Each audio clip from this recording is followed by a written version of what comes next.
Hi, I'm Christina, and this is going to be my March TBR. So I'm planning to read two contemporaries, one science fiction and one thriller. So let's start with the contemporaries. So the first one is Ask Again Yes by Mary Beth Keane. So I'm interested in reading this book because of all the comparisons people draw between this one and Little Fires Everywhere by Celeste Ng.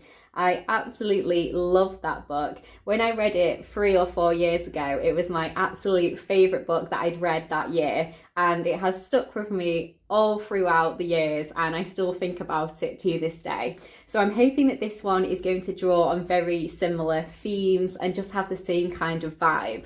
So from what I know about it, it's about two neighbouring families, and basically it's just kind of small town suburban vibes. It's set in New York, and it's meant to be more of a character driven story rather than a plot driven story, and it's just kind of one of those slice of life kind of books, and I really enjoy those type of books. So I'm hoping that it is going to have kind of some similar kind of themes to Little Fires Everywhere, like so many people say that it does.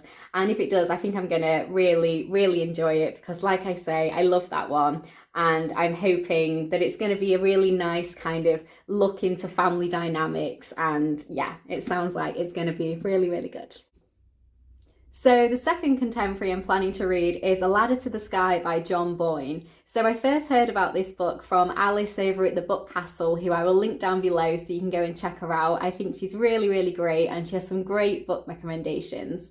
So she said this was one of her favourite books of 2020, and she said that the main character is very unlikable, and she said it's fascinating and infuriating in the best possible way. So I thought that sounds absolutely brilliant, and I put it straight on my TBR after watching her, favourite books of 2020 video.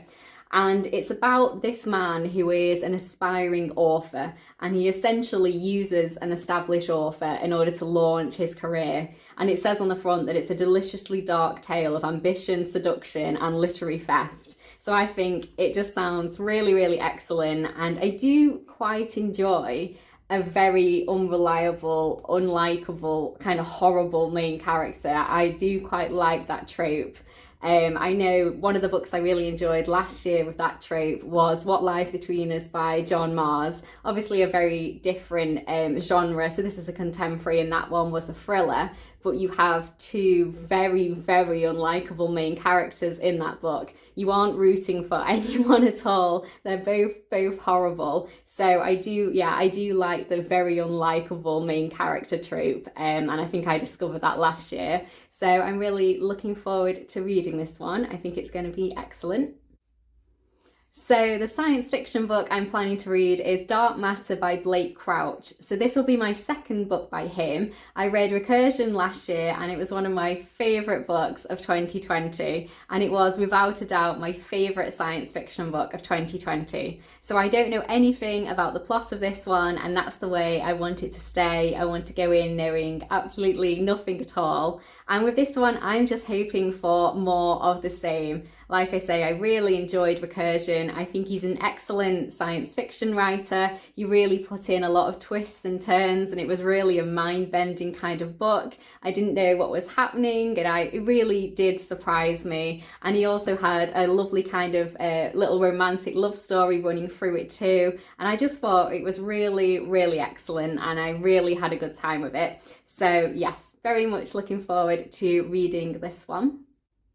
So the thriller I'm planning to read is Last Time I Lied by Riley Sager. So this is me kind of giving an author one last chance. So this is going to be my third book by him, and the first one I read was Final Girls, and I liked it, I enjoyed it. I thought the first half was quite slow paced, and I only gave it 3 stars. I thought it was a good book, and it was good, but it was just a bit kind of run-of-the-mill, average. It isn't going to be particularly memorable for me. I just thought it was good, and that was that. And then I read Lock Every Door by him, and I actually didn't like that one. I didn't like the main character. I didn't think a lot of it was very feasible. I thought some of the tropes it relied upon, I didn't like them. I thought it was a bit rubbish. I only gave it 2 stars.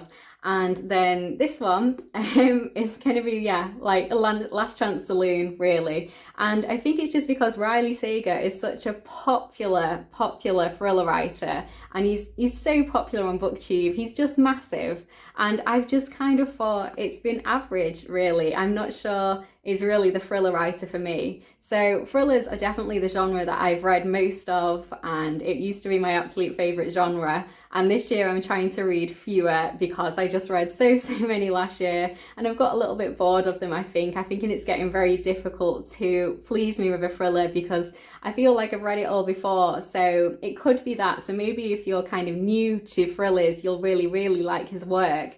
But I'm thinking for someone who's read a lot of thrillers, I kind of feel he's quite just average and run-of-the-mill. There isn't anything wrong with them at all. I just don't think they're as good as some of them out there. I think there's some really excellent, exceptional ones. And so far, I've not read one by him, but this could change that. It's possible anyway. So I'm hoping that I like this one a little bit more. And if, like I say, I just kind of think about, you know, it's the same like 2-3 star, I probably won't read any more by him. So all I know about it is it's about a woman who is going back to a summer camp. Years ago, 3 of her friends disappeared into the woods and they never returned. And now she's going back, and it's obviously the last time she lied was about this. So I'm hoping it's going to be good. Probably going in with quite low expectations, I won't lie. But I'm hoping this one is decent, and yeah, it might surprise me. It could possibly be really, really good. So yeah, that's going to be the 4th book I'm reading. So those are the 4 books I'm planning to read in the month of March. If you've read any of these, please do let me know your thoughts down in the comments below. If there's any here that you fancy reading, let me know that too. And then let me know what's one book that you're planning to read in March that you're really, really looking forward to reading. I'd love to know what it is that you're reading. So thank you so much for watching. If you'd like to see more of me talking about books, please do subscribe, and I'll see you in my next video. Bye!